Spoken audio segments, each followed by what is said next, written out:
Hello. I think we are live. All right. Yes, it looks like it. I hope everyone's having a wonderful day. I'm up here in Canada and it is like super snowy outside. We are getting a nice dump of fresh white snow, which is exciting because we love winter biking around here. We like downhill skiing. We like cross country skiing. So we're always happy to have snow, even though I love the hot weather. I kind of like doing winter sports every now and then too. So welcome to another live relationship Q&A session. I am excited to do this again. This is the second one. So I came on last week and I was very excited that 6 of you also joined. I think the most we were at one time was 3 people. Hey, maybe today we'll get 5. Let's see. And maybe 10 overall. That would be super exciting. But like I shared last week, so I'm going to come on here once a week to answer any questions you may have. So I posted about this in the community chat. I don't think I saw any questions. I should have checked before hopping on. But if you have any questions at any time, put them in the chat here. So anything that has to do with love, dating, relationships, challenges with your emotional connection, with intimacy, like anything that might be going on in your relationship, drop your questions here and I will do my best to help you here live. And I'm sure it'll help a lot of other people too who are either struggling in the relationship, struggling in their dating life, or just want to make it like way better, as good as it can be, right? So also, I recognize that a lot of you that have subscribed to my channel also are interested in natural health or non-toxic living. I still have videos up here that do very well. So hey, if that's you and you want to ask any questions about how I do non-toxic living or how, as a couple, we do naturally healthy things just to stay, have energy and live our best lives, you can ask those questions too. But we're going to focus on relationships too, if possible. And I really wanted to do these because I wanted to have like more of a connection. Like I was talking last week, we talked about AI, and with more and more access to like ChatGPT and all these tools to get advice, I feel like it's nice to have a human interaction and human experience. And I know there's talk about going super far with robots and AI and stuff. But I don't know. To me, like AI, robots, whatever it evolves to, will never have real human relationships. And I'm a huge believer in learning from people who have lived and experienced what I desire to live and experience. I don't think ChatGPT in this lifetime, maybe even the next, maybe future lifetimes, will ever be able to understand relationships, human relationships at the level that we do, obviously. So I will check every now and then in the chat, see if there are any questions. But today I had a pre-planned topic again. So I will just dive in and keep an eye on the chats here. So today I wanted to talk about how to end toxic relationship patterns. So if you're stuck in a toxic cycle, negative feedback loop in your relationship, I want to talk about what might be going on and what might be causing that so that you can be aware of it. And also I'll share kind of ways where you can try to break this. Or we won't go so much in the how. I want this to be more educational. If you have questions about how, hey, like I said, drop them in the chat. So let's talk about one of the reasons, and this came up actually recently in a client conversation that I had. I'm working with this wonderful woman, and I was like, okay, this is something I feel like I don't think I've ever talked about this actually in any of my videos, and it is super important, and it is what keeps a lot of us stuck in a toxic cycle in our relationship. Obviously, this is a concept in psychology, so it's going to apply to other areas. But what I want to share with you today is the whole idea of the uniqueness bias or false uniqueness. Let me know in the chats if you have ever heard of that concept. Is that familiar to you? Does that ring a bell? I know this was something that I wasn't familiar with. But learned, and it makes so much sense in so many areas of a relationship. And I see with clients all the time, right? So the uniqueness bias or false uniqueness, they're kind of used interchangeably sometimes, is the tendency to see yourself as fundamentally different from everyone else, right? It's when you believe your own traits, your own experiences, your own problems, relationship problems are more unique than they actually are. And I'm not saying this in a way to like minimize or, make anyone feel bad. Like we are all, yes, we're all snowflakes in a certain way. Obviously, in our own way, we are all unique and magical, and we've lived things differently, and we see things from our own perception, our own biases, our own lived experiences. But the problem is when we overemphasize, because that's another concept, right? The snowflake effect, another way to call it. When we overemphasize these differences, this can keep us stuck in love, in our relationship, in our own thinking. Okay. So this tendency, and the reason it's problematic and the reason it blocks us, is because that it makes you think, or it can lead you to think that the advice that you hear, that you read from coaching, what I'm sharing with you, maybe from what your therapist has shared with you, doesn't apply to you because you're different, right? Or you might be even applying it to your partner, thinking, okay, well, that's never going to work because my husband or my boyfriend or my partner is a certain way. So that doesn't work. That'll never work, right? It's thinking that you're too different or he's too different for the skills, the tools, the research that has done that applies to a lot of people. All right. So you see how that can kind of keep you stuck, right? So you might be thinking this advice works for others, but not for me. My situationship is my situationship. Maybe my situation, my relationship might be different. Okay. Or maybe you're thinking normal rules don't apply to me. That keeps you stuck. All right. Because what's going to happen is when someone is thinking this way, they're going to dismiss, right? You might dismiss solutions that could be helpful, dismiss feedback or evidence that applies in most cases to most people. And even just like a uniqueness bias that I hear a lot, that I would consider uniqueness bias, I don't know if it officially falls into that category, is the whole idea that I've tried everything. Okay. Chances are you haven't tried every single thing. And some of this too, the reason it keeps you stuck is because it hasn't been, it might not seem, things might not seem like they apply to you. Also, maybe number one, because of the approach that was used, or even the amount of time that was given to try it out, to test it out. Like a lot of times, these relationship skills that I talk about, like a lot of experts out there will say, try it for give it like 3 months. Like I hate saying 3 months in a way because it could sound like a long time, especially if you've been dealing with negative patterns, bad behavior, whatnot for like a long time. Just waiting another 3 months, that can sound daunting. That can be overwhelming. And if you've already tried everything, you might not want to try more, right? Like you could be at your wit's end or whatnot, right? But thinking like something that can reinforce this uniqueness bias is just trying something not quite long enough for it to actually work, when in fact it could work. And it probably does work because in most cases it does. But there's always exceptions.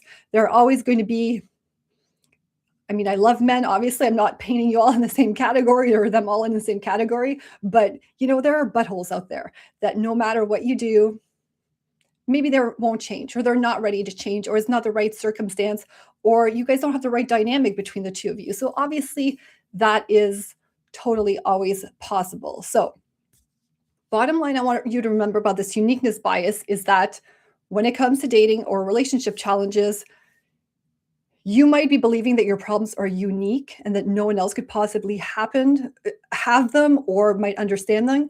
But in most cases, out of all these 8 billion people on the planet, chances are others have felt that too. Others have experienced that too. And there are a lot of different tools and techniques that you can use. And it's actually a thing that's really important for you to remember. And I want to emphasize here that this is like a normal human tendency. And most of us tend to feel this way, to have this uniqueness bias or this false uniqueness in some area of our life or the other. So sometimes, like, guys, honestly, like, even just for me on YouTube, I'm like, who am I to do this, right? Like, who am I to be on YouTube and try to grow a channel here? Like, obviously they can do it, but I'm different. They don't have my my roadblocks, my obstacles, my challenges, whatnot. So it happens a lot in the workplace. It can happen in your relationship. It can happen in all areas of your life, right?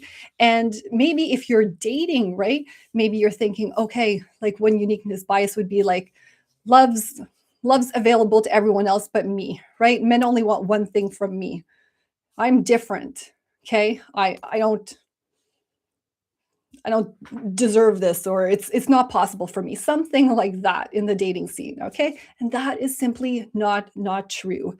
Or if you're in a relationship, like I said before, you might be thinking your circumstances are different, or that your husband or your partner is different, or that you've tried everything. So those are just some examples. And the reason, there are a few reasons why this happened, and I'll share two of them with you today. So number one, this can happen a lot when we're comparing ourselves to others. Maybe we're comparing other people, like other people's relationships. Um, and I see there are people on, right? Just a reminder, if you guys have any questions about relationships, to just pop them in the chat. I am checking them, looking up and down every now and then to make sure I catch them. And but in the meantime, we're talking about the uniqueness bias or the false uniqueness concept. So this can often happen when we're comparing ourselves to others. We might not see in our immediate surroundings anyone else that has those particular challenges that we do. So again, we start feeling like we're different. It can also happen sometimes when we're protecting our identity. So if we're really, if things have happened to us in the past, if we have certain childhood, issues, or that have happened to us, circumstances, we might be stuck in this kind of thinking also, just based on what has happened to us and who we believe we are, right? What kind of identity we've built around ourselves.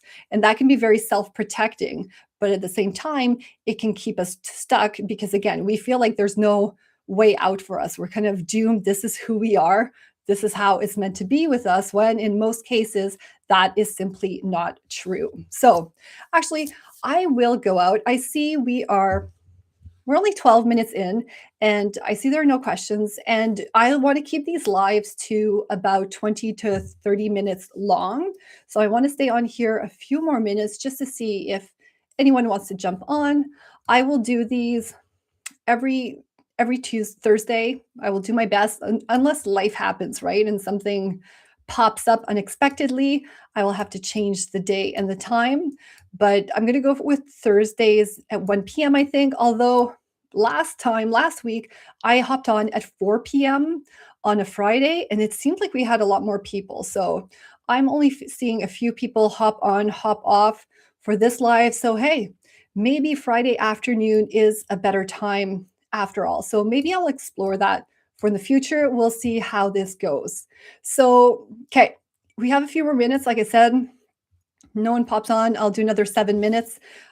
Let's talk about some things that you can do if you're listening to this and you're like, okay, I think I am like maybe overemphasizing my personal circumstances and my differences, and you are a snowflake, but there's a lot of things that will still apply to you. And chances are, in 8 billion people on this earth, there are other people who have lived something at least similar, comparable, and live things that can kind of help you in your situation too. So the first thing you're going to want to do is challenge your assumptions. And that's going to be like with some self-reflection. So you can do this with support from another person, from, a coach or your therapist. You can just grab a journal if you want and kind of journal these thoughts through and kind of see in what ways, what circumstances you are making yourself unique in a way that stunts your self-growth or your relationship growth, right? Like, what areas are you doing this for yourself? And at the same time, to kind of counteract and help with that, you can look for examples of people out there who have overcome certain challenges, who are in this situation that are similar to you, or whose partner, like maybe if you're with someone who's avoidant and you're having a lot of challenges and you're like, okay, well, this doesn't apply to me because I'm with someone who's avoidant. You can go online and you can find other examples of people who are with someone who is avoidant and what they've done and how to help you things, ideas and tips and advice in terms of how that can help you too. So go look for examples. And the caveat here and the thing to be careful about is if you're going online in groups to find examples of other people who have had similar challenges, you want to actually find groups and support of people who have actually overcome it. Not, I wouldn't recommend you, although it's nice to have supportive people who are in the same relationship situation, same relationship challenges. The problem with that is it can keep you stuck, right? It's extremely validating, it's extremely comforting, but I would encourage you to like take it a step further and find groups of people who have actually overcome it. So you can see the evidence, so you can get out of your uniqueness bias. You can see there are other people with similar circumstances who have actually overcome kind of the difficulties and the challenges. So you're not staying stuck there. All right. So an example, actually, one I saw not that too long ago is the whole idea of women who um, feel they are maybe too old to find love, right? Like I see a lot of these in terms of in different groups on social media, and just this idea that after a certain age, it's harder for women and it becomes impossible. And obviously, in most cases you probably won't think you're unique, but it's a type of uniqueness bias that you might be playing around with, or that can keep you stuck. And just, I mean, that's an easy one for me, right? If you feel that way, I got remarried at 42. So there you go. That would be considered old in many cases. So that would be the first thing I would suggest that you do. Really like self-reflect, journal on it, challenge your assumptions. Number two, the second thing you can do is to do something different so you can experience something different. And this one can be a very challenging one. A lot of times our emotions will get in the way if we haven't kind of processed things that have happened to us, worked on, our traumas. It can be really hard to take action. And when you don't take action to see a different result in your dating life, in your relationship, it's going to be really hard to get out of that uniqueness bias, because you're going to keep repeating the same things over and over again, which is going to keep you thinking with that same belief. You're just reinforcing your belief. So it's really important to push yourself, work with someone to be able to act differently, to behave differently, so that you get a different result, which is going to lead to different thoughts in your heads, different beliefs, different feelings, and then you break out of that toxic cycle, right? So that you can create a new healthy one. And the last one, I guess I've alluded it to a few times during the live here. So if you have to seek support, seek support. There's no shame in that. And I feel like, especially when it comes to relationships, there are a lot of people who hesitate to get support for the relationship. I don't know if it's because of like this idea that love is when you find someone, things should be just natural and flow easily, and you shouldn't have to have support, right? It should just flow and just grow naturally, or stay good for the whole time. And oftentimes, especially with social media, right, like people kind of portray things perfectly in the relationship, so everyone thinks that, oh, okay, well, look at them all perfect in that couple's selfie, like they've got it all together. Okay, well, I'm different, my relationship's different, there's something wrong with me, there's something wrong with my marriage, which isn't the case if you actually dig deeper and if you can have honest conversations with people too. And that's one of the reasons why I have zero shame in sharing about experiences like the rocky patch that my husband and I went through, because we need to talk, we need to normalize that relationships go through their ups and downs. And I know it's cliche and you hear about it, but to have concrete examples is a whole other thing, right? To actually see that people are experiencing, because sometimes I feel like people say that, oh, there are ups and downs, but they don't really share what that is. And then it's hard for people to gauge, okay, well, like, what's an up and the down and a down? Like, am I settling for too little? Am I asking for too much? And actually, I think that's going to be my theme for some of the next live Q&As coming up. it's going to be about settling and asking for too much, because that's something that comes up a lot too, right? Something that it's hard to gauge in your own relationship. So that was kind of that's the goal for these Q&A sessions, so that we can also be open and honest about relationships, and also so that you can see that you are not alone, and it'll help us overcome this uniqueness bias, and it'll help you take different actions so you can see different results, and you can start seeing finally improvements in terms of what's going on in your relationship. So if you're one of the people who joined us today, thank you so much for joining.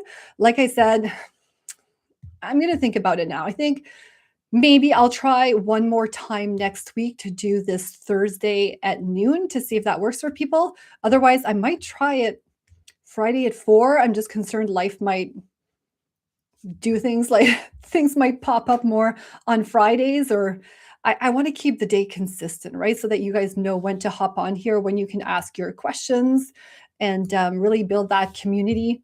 If you want help, like if you want to really, if you're really motivated to like snap out of this, any pattern you might have, and really rebuild that connection, I have a free relationship success checklist that you can download. I will put it in the comments below, and that's going to give you some action items to focus on. It's going to give you some just what really you'll learn. Like, it's 25 daily actions. You don't have to take all 25 every single day. Obviously, pick and choose what's relevant. They'll give you some guidance and direction in terms of how to navigate what's going on in your relationship. So I'll put the link down there. Go grab it if you haven't downloaded it yet. And if ever you want personal guidance, tailored support, instead of coming on here in a more public space asking your questions, I will also, in the description here, I have the link to book a private coaching call with me, and I would gladly help you with whatever you need. So yeah, that's it for today. Let me check one last time to see if we have any questions. I don't see any questions, but you can always leave any questions at the bottom of this live if you want, or I always do a community post either the morning I go on, or just a little bit before I go on live, if you want to submit kind of a question that you have, so that I can answer it when I come on live here. So that is it for today. I wanted to share the uniqueness bias, false uniqueness concept theory, and I hope that was interesting and that you learned something different. And I encourage you to really reflect on that tonight and see what kind of role that might be playing in your relationship, in your life in general too, right? Is this maybe a block, a blind spot that you've had? So thank you so much for tuning in or catching the replay, and I will see you hopefully next week. Take care.